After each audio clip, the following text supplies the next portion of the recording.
Welcome to another episode of Q&A with Raygan, and today we have about 13 questions, so let's get right into it. First question, would you be interviewing a lady soon on Unscripted? So yeah, backstory, we've reached out to a few ladies. The first person said, "Go to your wife, go sit down! Go back!" She doesn't grant interviews, so come on. We're not vexed. We did okay.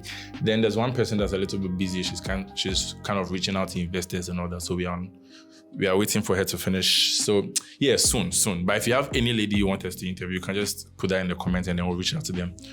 On a scale of 1 to 10, how much do you love anime? Maybe a 7. I think. Yeah, 7. This one says you're an inspiration. I celebrate grace. Thank you. All right, next question. I'm currently doing my NSS as a front-end developer, but I want to learn UI UX design to help improve and build better front-end applications. How do I start, and what resources do you recommend? This one is 2 questions. So the first one, see, everything you need is online, right? I remember when I went to the computer science department for the talk, one of the guys on the set said something. I was like, if you go to Google and type whatever you want or whatever you just type from, you get an answer. So first place you can start from is YouTube. The second place will be the Design Junkies channel, because I think a year ago and last year we used to talk about design a lot. So you can just listen to some of the old episodes and get like the recommended resources from there. But just for you, I'll add some links in the description so that you can just use that to go and learn, because this is very, very broad. Well, a few YouTube channels I recommend: the Design Junkies, Musical, then there's IDF, that's Interaction Design Foundation. You can also check that one out. All right, second question. I'll be enthused if I can get mentorship from you, or if I can get a front-end mentorship too. So I don't do front-end, but for design mentorship, I'll probably start that again in August, so you can just stay tuned for that. Hi, how are you doing? Are you open to mentoring? Please, right now, no, so you can wait. All right, how do you start your projects? What do you do to set your mood for the project? So I think this is a design question. So yeah, a typical design project or gig, the client comes in, they tell me what they want, right? Then I ask questions, because to be able to build a better product, you need to understand what you're designing, right? There's a project I'm working on right now, and it's a POS system. So when I reached out to when the clients reached out to, give me the information and all that, I had to go and do my research to understand every single thing the client said, because some of these industries are places you probably don't work. So for example, if you're building a product for the medical field, right? You probably don't understand their terms and the words they use and all that. So the best thing you have to do is do your research, understand everything like into details, ask the right questions, ask why they are building the product, what it is for, who they are building it for. Ask all those questions and then you can just kickstart. So that's what I do. Once you understand the project well, starting will be very easy. And when you're designing, always play music. Okay.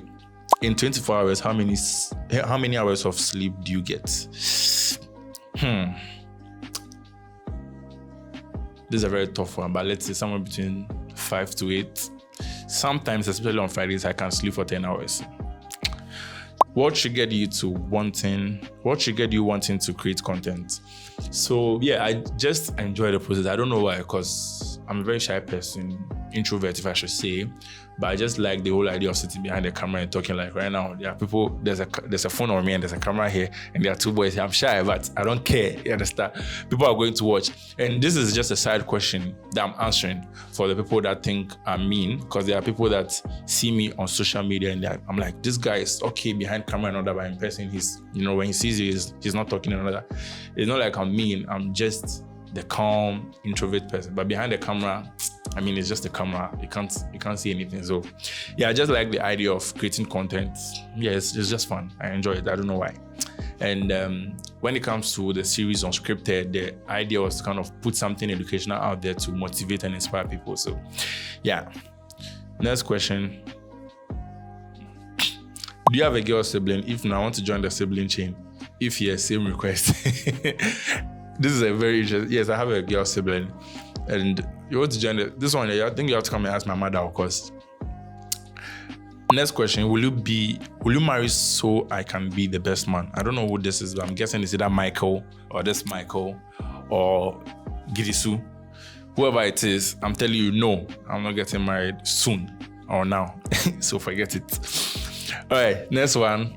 What was the most stressful part in the unscripted series? I want to invite one of them to come and say, but they'll not come. So let me answer. Most stressful part. I think in season 2, the most stressful part has been the subtitle part, because that's a little bit tedious, right? And shout out to Peter for the work he's putting in there, and the whole team for the review and all that.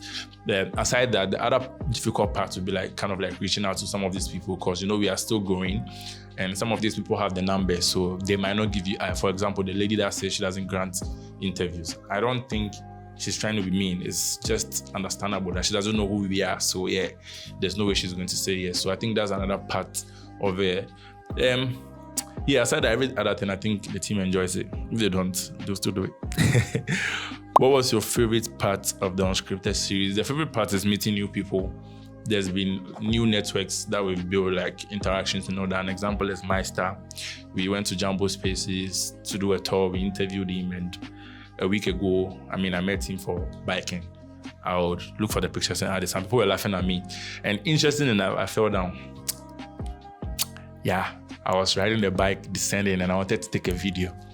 But yeah, the favorite part so far has been meeting people, building connections, and I think that's like the best thing you can ask for, you understand? And what was the biggest challenge you faced in there? I think this is similar to the most stressful part, and the biggest challenge will be reaching out to some of those guests. So far, all the people we've had are people that are, very receptive, interesting, cool, calm. Sheldon, Meister, 1 Man 1000, that's got amazing people. But there are a few people we've reached out to that we've not yet got. And it's just because we don't have the numbers, or we are not at that point that they can book us, if that's the word. There was another one. Let me see if I can find that. That would be like a bonus question. A second. So the question is, how do you get out of imposter syndrome as a designer?